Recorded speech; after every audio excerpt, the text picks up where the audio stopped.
How do you define Christian nationalism? You're in a conversation and someone throws around the term Christian nationalism. Maybe they're claiming to be a Christian nationalist, or maybe they're accusing someone else of being a Christian nationalist. What would you say? Today, we examine a revealing report that highlights a movement gaining increasing influence in America's political and religious landscape: Christian nationalism. But what we find over and over in our work is that really it's much more precise to talk about Christian nationalism, because once we account for Christian nationalism, this desire to see the United States as a distinctively Christian nation, the differences between evangelicals and other religious groups actually disappears. In northern Idaho's dunes of grains and grass, a battle without bullets over the direction of a town. I believe that what's happening in Moscow is a microcosm of what's happening all across the country that started here maybe 10 or 15 years earlier than what's happening across the country. And that is? Well, just the radical division. I don't think our nation has been this divided since 1859. It's divided and it's inflamed. The next time you hear someone throw around the term Christian nationalism, remember these three things. First, the term Christian nationalism must be defined. Especially in recent years, Christian nationalism has become a generic term of abuse hurled by the political left at Christians who believe faith and morality are relevant to politics. Moscow is how these two entities live side by side, and I mean literally. Right behind me, that's the offices of the Christ Church. And right next door is the headquarters for the local Democratic Party. From this former art house movie theater, Wilson leads his campaign to make Moscow a Christian town. Then there was this, a psalm sing in the middle of the pandemic, protesting the local mask mandate, retweeted by then-President Trump. And the entire world, a Christian world. Over the decades, he's built an international network of more than 150 churches. And last month, he opened a new one, just 3 blocks from Capitol Hill. I'd like to see the nation be a Christian nation. I'd like to see the world be a Christian world. And now Wilson's controversial views as a Christian nationalist are gaining sway in the nation's center of power with the recent opening of his new church and high-profile parishioners like Defense Secretary Pete Hegseth. Is planting a church in D.C. part of your mission to try to turn this into a Christian nation? Yes. So every society is theocratic. The only question is who's theo. In a secular democracy, it would be demos, the people. In a Christian republic, it'd be Christ.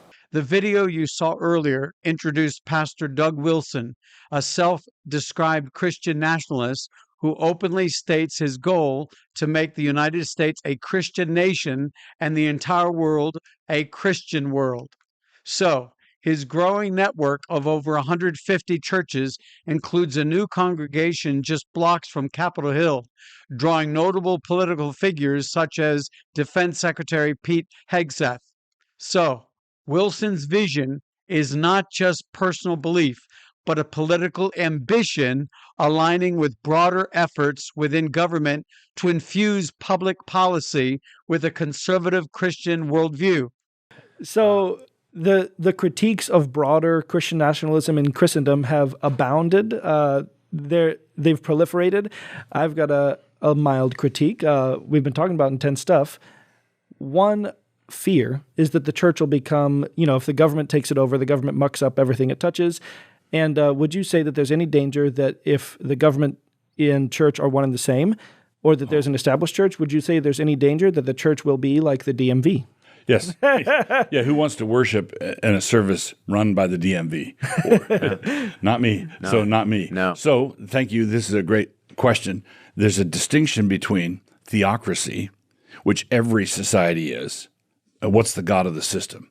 Mammon. Okay. Well, right now. Mammon or Allah. In certain societies, Allah is the god of the system. In ours, it's Mammon. It used to be the Father of our Lord Jesus Christ. And so we have a lot of evangelicals who do believe that the U.S. should be distinctively Christian, but about 20% actually reject or resist that ideology. So in this sense, what we're really looking at across religious traditions, again, is this desire to see Christianity privileged above other religious groups, and making sure that it has access to power within the government and at all levels.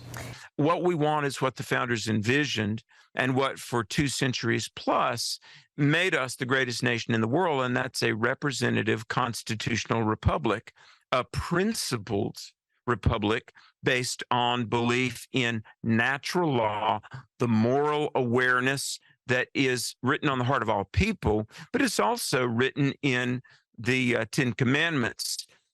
In Exodus chapter 20. Can you talk about the dark side of Christian nationalism for people who are perhaps unaware of the sort of nefarious ramifications of this kind of ideology?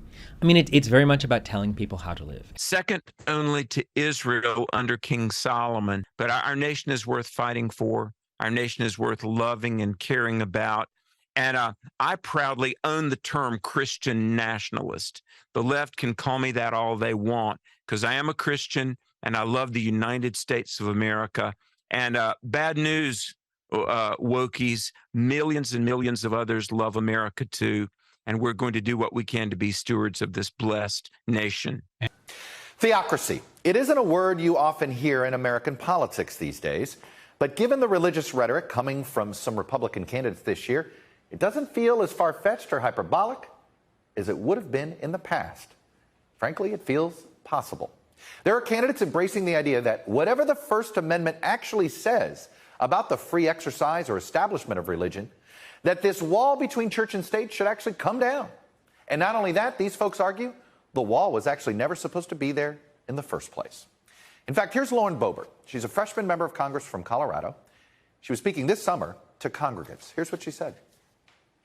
The church is supposed to direct the government. The government is not supposed to direct the church. That is not how our founding fathers intended it. And I'm tired of this separation of church and state junk.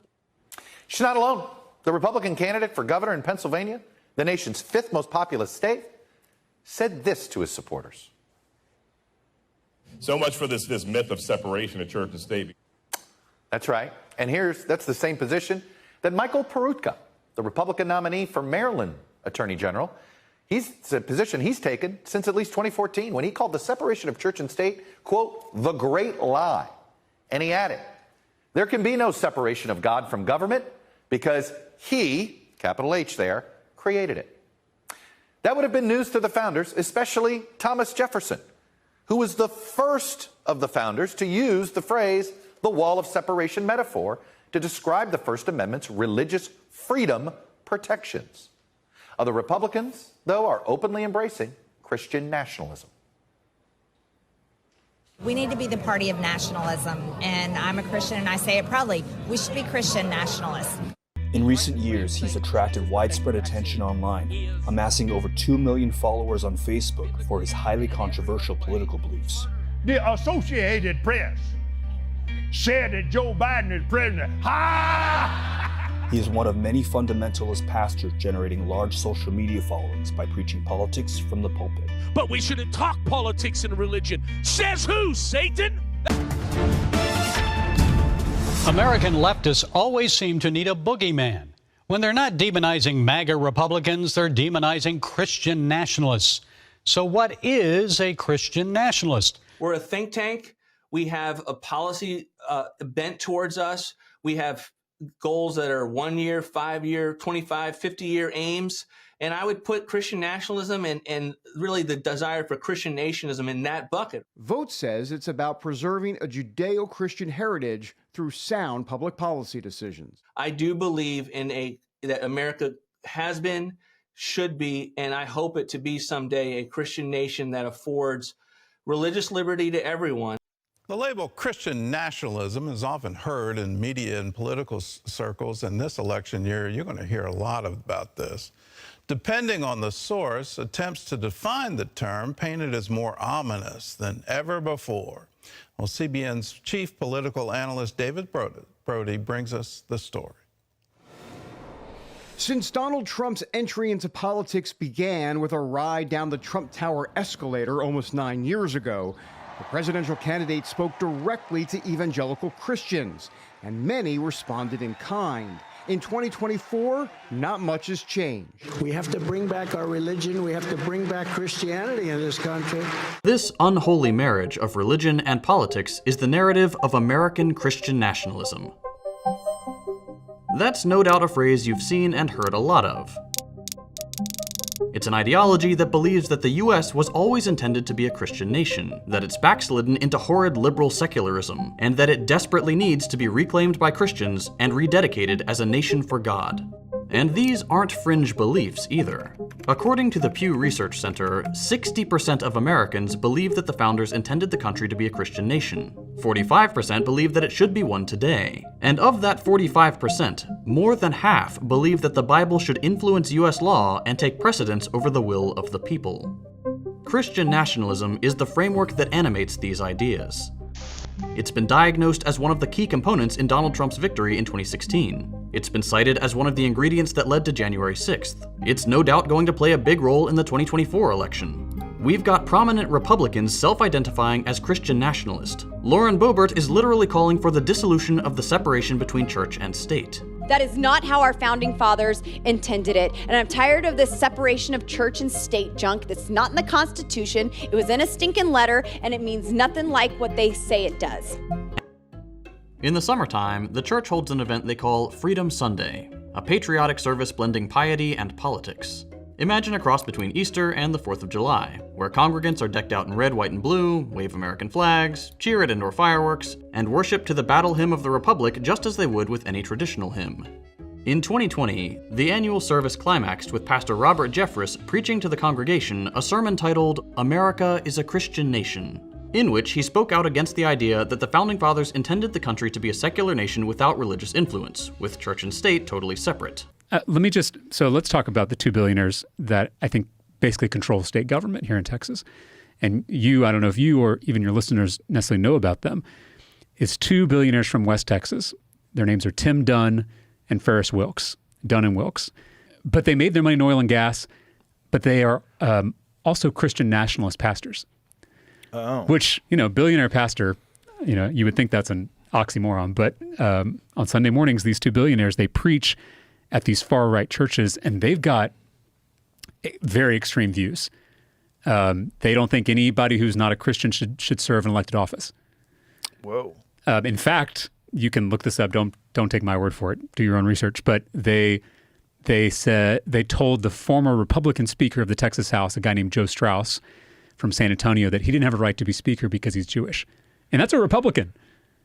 So they are dominionists, they're Christian nationalists, this is the world that they have. But they basically, every single Republican state senator in Texas has taken their money. Every single one.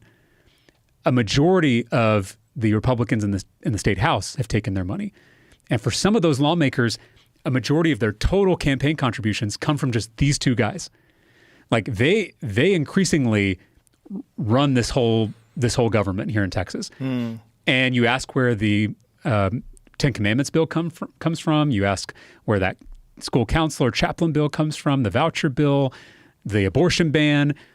A lot of this is driven by these two billionaires. That's wild. And they give to politicians, but it's actually much bigger than that because they have this sprawling network of think tanks, advocacy organizations, media outlets, the Daily Wire, right, funded by them. So like they are creating an empire to control every aspect of the state. I mean, I don't mean to sound alarmist, but that's what's happening. And again, your listeners should do their own research on this to learn about it. But there's been a lot of stories about these two billionaires and their control over state government. Cold northern Idaho have driven the Christian cultural conversation, or you've at least shifted the center of gravity towards this topic of Christian nationalism, and now mere Christendom. What's the distinction between those terms? Is that a rebrand? Are they distinct? I see you have your Mere Christendom book. What's it about? And then what's Stephen Wolfe's book about? So Stephen Wolfe's book is sort of like a test case of Christian nationalism in a particular nation? What does it look like in one nation? Not what does it look like in America as the chosen nation, but what does it look like in one nation? They actually literally want to take over towns and cities, and they have access to this administration. Wilson is part of a broader Christian nationalist movement making inroads with the Trump administration, with a newly created faith office led by evangelical pastor Paula White Cain, and people seen right outside the White House entrance praying and speaking in tongues. We are standing on the soil of the White House, and we are declaring your word. How precious. And now there's a monthly prayer service at the Pentagon, initiated by Hegseth, Wilson's highest level connection to the administration. It's not organizationally tied to us, but it's the kind of thing we love to see. For his part, Hegseth has publicly praised Wilson. Now we're standing on the shoulders of a generation later, the Doug Wilsons and the others. And as Wilson grows closer to the mainstream, the critics are also getting louder, accusing him and other Christian nationalists of wanting to create the dystopian world from The Handmaid's Tale, something he insists has never been his goal for society. I'm not a white nationalist. I'm not a fascist. I'm not a racist. I'm not a misogynist. How far off do you see a Christian nation, like a full-on Christian theocracy? Oh, 250 years. 250 years. Yeah, honestly, that's yes. What you see. But you do think it will happen? Yes, I do. We're not going to usher in anything ourselves. We're really genuinely pioneers. John, we reached out to the Defense Department to better understand the relationship between Wilson and Hegseth, and a DoD spokesman said that Hegseth is a, quote, proud member of the network of churches founded by Pastor Wilson, and he also said that Hegseth, quote, very much appreciates many of Mr. Wilson's writings and teachings. John? Pamela Brown, thank you so much. That's fascinating. You know, that to me, again, is an example of Christian nationalism. It's using the state, it's using political power to elevate one religious tradition over all the others. It's using governmental power to dominate our neighbors instead of loving them as ourselves, which is exactly what we're called to do as Christians. And then, of course, most recently we saw this bill that defunded public schools here in Texas to subsidize private Christian schools. And to me, again, that is a bill that's right in the middle of this Christian nationalist movement to erode the separation of church and state and force a certain interpretation of Christianity on everybody against their wills. Yeah, there's this narrative that this is a Christian nation. This is sure. It was founded as a Christian nation, and I think they call upon that. Yeah. When they're making these decisions and talking about it in this very particular way. Yeah, and I think no one would disagree that Christianity was influential in the founding of this country, and is still influential. I mean, it's suffused throughout our culture, our politics. It is a central part of who we are as a nation. Today, a federal judge in San Antonio will continue to listen to arguments about a new state law requiring the Ten Commandments to be displayed in public school classrooms. 16 families from various religious and non-religious backgrounds are suing to block the state from enforcing the law.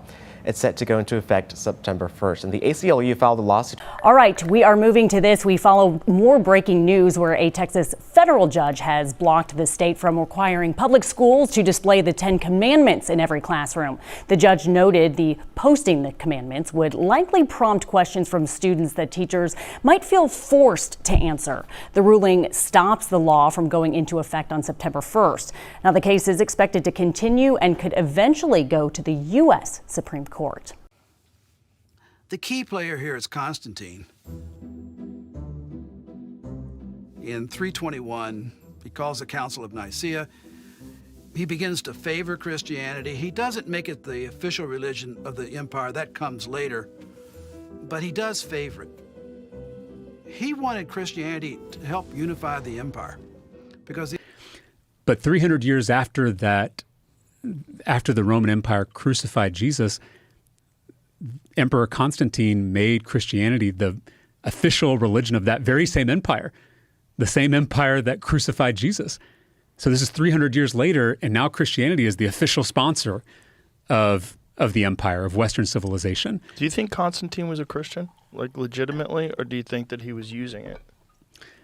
It's always hard to tell with politicians, and I say this When as a was he politician baptized? myself. When was Constantine baptized? Well, he was baptized. I don't know the year, but he was baptized after he had this vision before a decisive battle, when he saw the cross and decided that his soldiers would put the cross as part of their emblem, and then they won that battle, right? Which, who knows if it was because of his vision or not. But it started a trend which we've struggled with for literally, more than 1,500 years, of powerful people, emperors, billionaires, dictators, megachurch pastors, using religion to protect their own wealth and power. Yeah. From the Vatican. In his nearly 1-hour annual speech to diplomats accredited to the Vatican, Pope Francis spoke of the rise of nationalism, warning that the re-emergence of populist and nationalist ideologies is progressively weakening multilateral institutions and subsequently creating a general lack of trust, a crisis of credibility in international political life, and a gradual marginalization of the most vulnerable members of the family of nations. E dove c'è l'amore, non c'è spazio per I pregiudizi, per le distanze di sicurezza che ci allontanano dal prossimo, per la logica dell'esclusione che vediamo emergere purtroppo anche nei nazionalismi politici. As Bible prophecy watchers, we must carefully consider the implications of this fusion of church and state.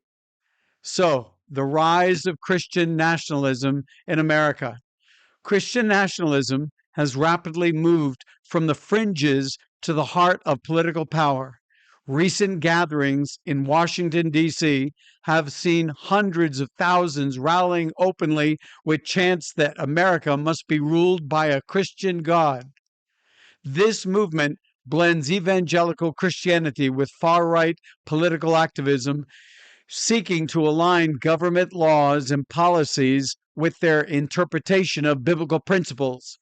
Doug Wilson's teachings emphasize a patriarchal society where women submit to husbands, voting rights for women are questioned, and homosexuality and abortion are viewed as criminal offenses.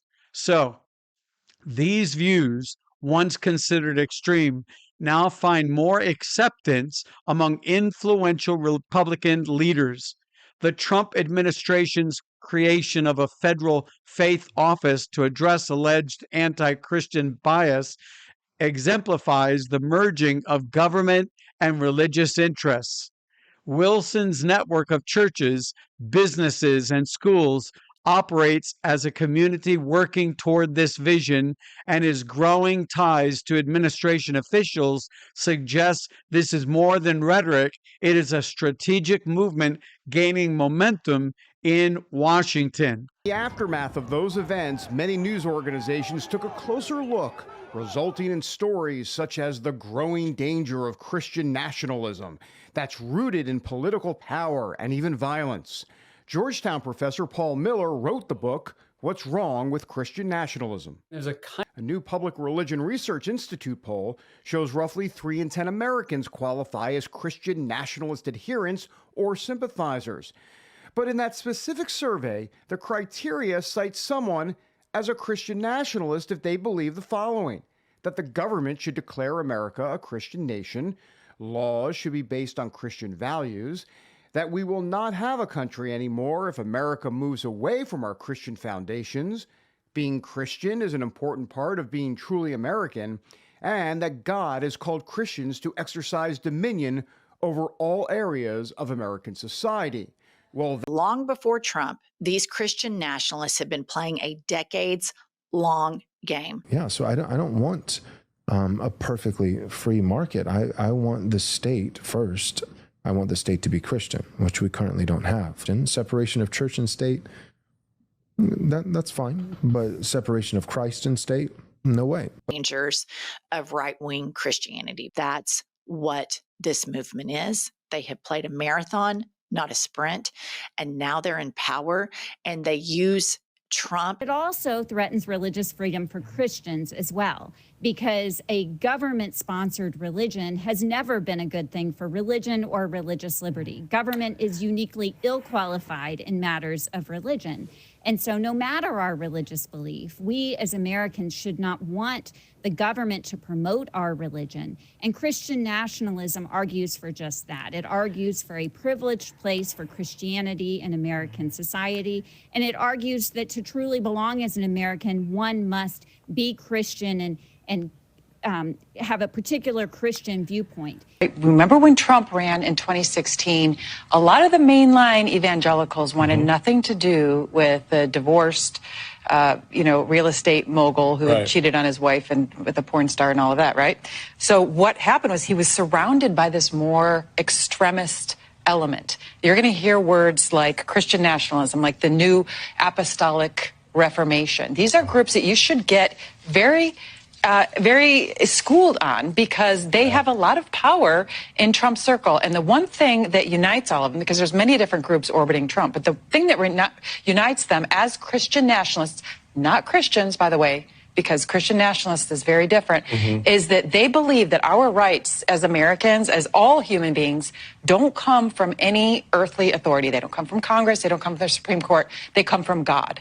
The problem with that is that they are determining men, are determining what God is telling them. Project 2025, a blueprint for Christian nationalism. Behind the scenes lies Project 2025, a 922-page policy blueprint released by the Conservative Heritage Foundation. This plan, framed as a playbook for a potential second Trump administration, advocates sweeping changes across government aimed at embedding a Christian nationalist worldview into federal policy.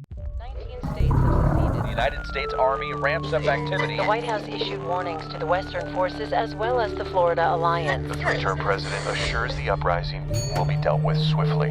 Under the authorities vested in me as the President of the United States, I'm officially invoking Section 740 of the District of Columbia Home Rule Act and placing the D.C. Metropolitan Police Department under direct federal control. In addition, I'm employing the National Guard to help reestablish law, order, and public safety in Washington, D.C., and they're going to be allowed to do their job properly. Are you guys aware there's like a pretty huge civil war going on all across America? We just try to stay out. With what we see on the news, seems like it's for the best. And again, Christians, get out and vote just this time. You won't have to do it anymore. 4 more years, you know what? It'll be fixed, it'll be fine. You won't have to vote anymore, my beautiful Christians. I love you, Christians. I'm a Christian. I love you. Get out. You got to get out and vote. In 4 years, you don't have to vote again. We'll have it fixed so good you're not going to have to vote. Do you believe if Donald Trump were elected next year that he would try to stay in office beyond a second term? That he would never leave office? There's no question. You think he would try to stay in power forever? Absolutely. President Trump is deploying the National Guard to Washington, D.C. While he says his administration aims to crack down on crime and homelessness, some are asking if this move is part of a Project 2025. At almost 1,000 pages long, it is an ambitious and controversial right-wing blueprint for transforming executive power. And just over 200 days into Trump's second term, one online tracker says the agenda is nearly halfway through completion. Written by a prominent conservative think tank, the Heritage Foundation, Project 2025 is a plan to fundamentally reshape America. Its 900 pages set out how a president should expand their power by, among other things, gutting the federal workforce and abolishing the Department of Education. What about Project 2025? Well, the document called for the president to slash regulations and make federal employees easier to fire. Project 2025, I've said 100 times, I know nothing about it. I had nothing to do. That was Donald Trump on the campaign trail, distancing himself from Project 2025, a right-wing plan to tear down swathes of the U.S. government. Over the next hour, I will lay out the greatest threat to the American democratic experiment in modern times, and it's called Project 2025. This is the 922-page MAGA manifesto. We printed the whole thing out, and it's brought to you by one of the most conservative D.C. think tanks, the Heritage Foundation. This is the culmination of nearly 50 years of work that began during the Reagan administration. Broadly, according to Heritage President Kevin Roberts, this is a Christian nationalist plan to end what he calls the Great Awakening and, quote, rescue our kids, reclaim our culture, revive our economy, and defeat the anti-American left at home and abroad. Groundwork and detailed plans for exactly what our movement will do and what your movement will do when the American people give us a colossal mandate to save America, and that's coming. What about Project 2025? Well, the document called for the president to slash regulations and make federal employees easier to fire. Roughly 140 individuals who worked in Trump's administration are affiliated with Project 2025, including 6 former cabinet secretaries and 4 people who were nominated as ambassadors by Trump. The others were either key figures from his first transition, close Oval Office allies, or mid-level agency officials. There's Russell Vought, Trump's former Office of Management and Budget Director, who wrote Chapter 2 in the section titled Taking the Reins of Federal Government. In this chapter, he lays out how to consolidate power around a president's political vision. He explains how you can bypass Congress and only fund projects that ensure consistency with the president's agenda. He is rumored to be Trump's choice for chief of staff. And according to Politico, he and Trump speak once a month.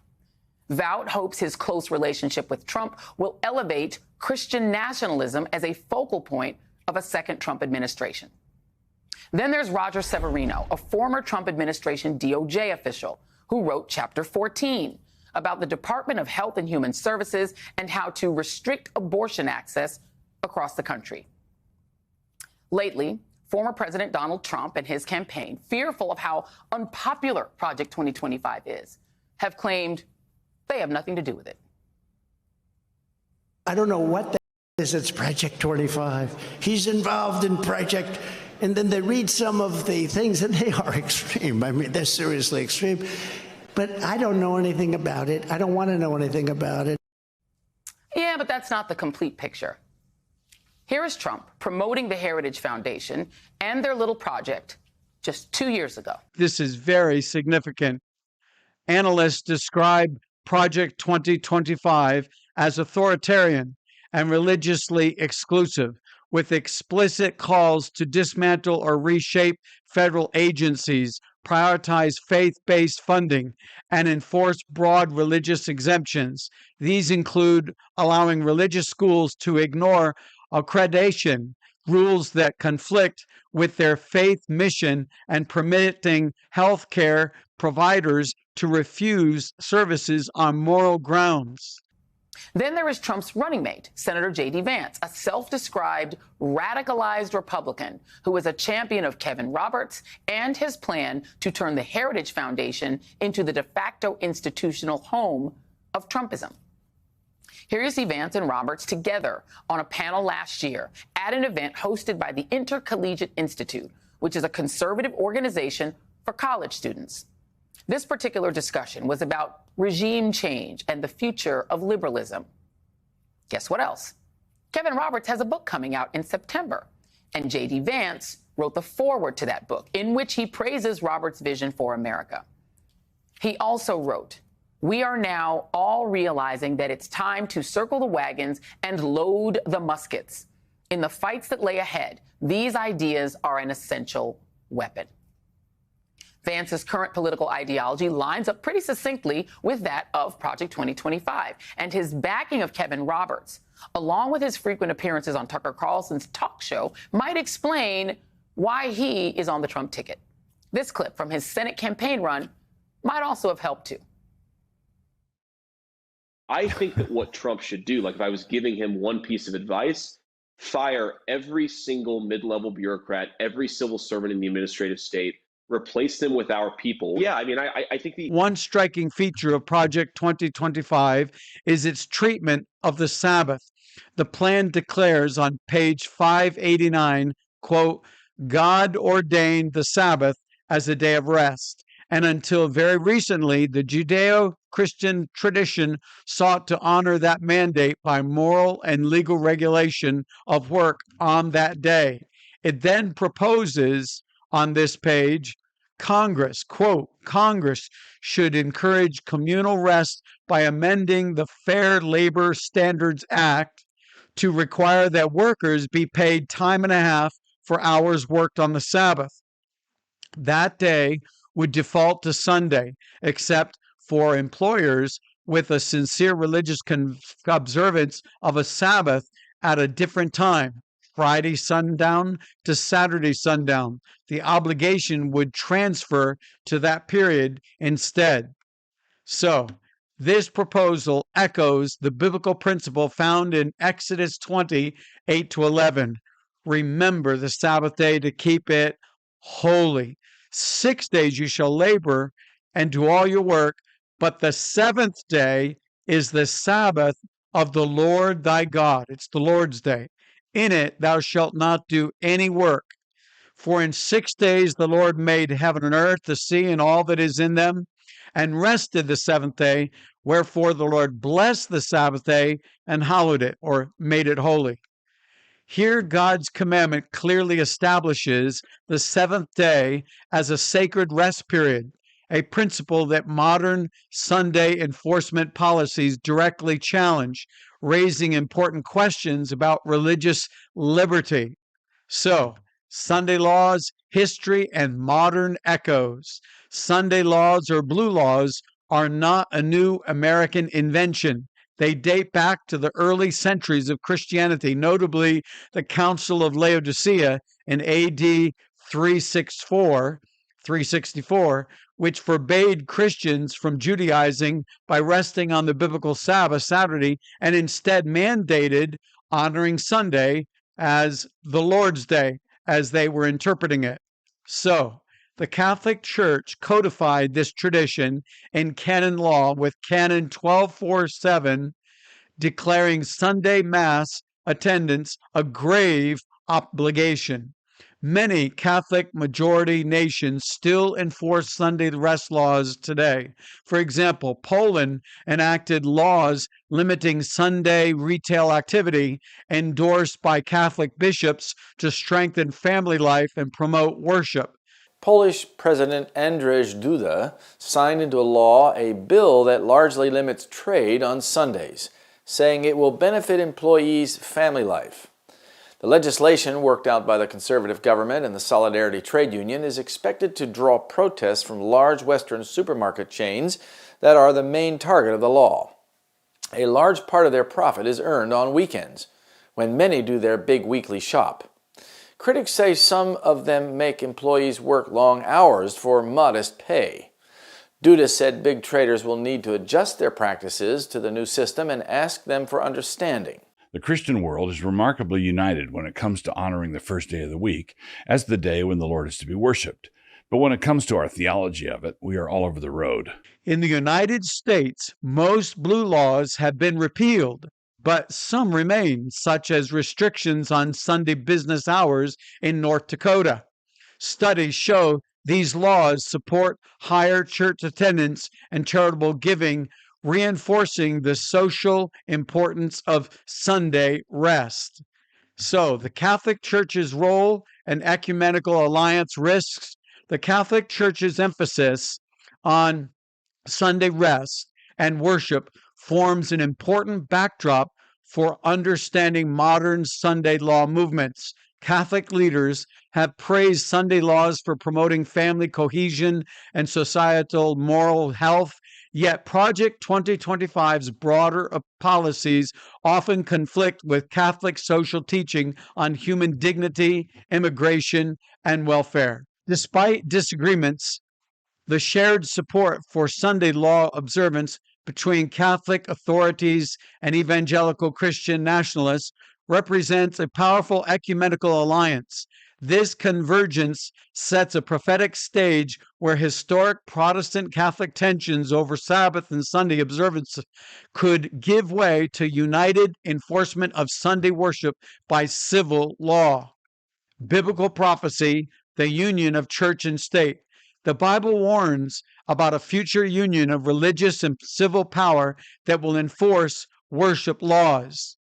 Matter of fact, in Revelation 13, we read, He causes all, both small and great, rich and poor, free and bond, to receive a mark in their right hand or in their foreheads, and that no man might buy or sell, save he that had the mark, or the name of the beast, or the number of his name. This emphasizes the future enforcement of worship, underscoring the seriousness of government-sanctioned religious mandates. So, the rise of Christian nationalism, combined with Project 2025's promotion of Sunday laws and religious exemptions, suggests we are moving closer to this prophetic fulfillment.